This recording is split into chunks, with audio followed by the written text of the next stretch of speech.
നമസ്കാരം, Aroor vision news ചാനലിലേക്ക് സ്വാഗതം. വാർത്തകൾ വിശദമായി.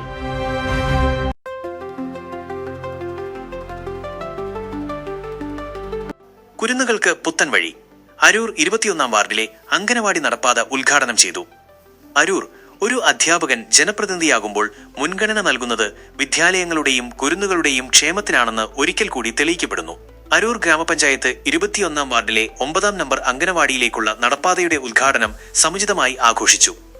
വാർഡ് മെമ്പറായി തിരഞ്ഞെടുക്കപ്പെട്ട അധ്യാപകൻ കൂടിയായ ജോസഫ് ഫ്രാൻസിസ് തന്റെ ആദ്യ വികസന പ്രവർത്തനം അക്ഷരം നുകരാനെത്തുന്ന കുരുന്നുകൾക്ക് വേണ്ടിയാകണം എന്ന ആഗ്രഹത്തോടെയാണ് ഈ പദ്ധതി ഏറ്റെടുത്ത് പൂർത്തിയാക്കിയത്.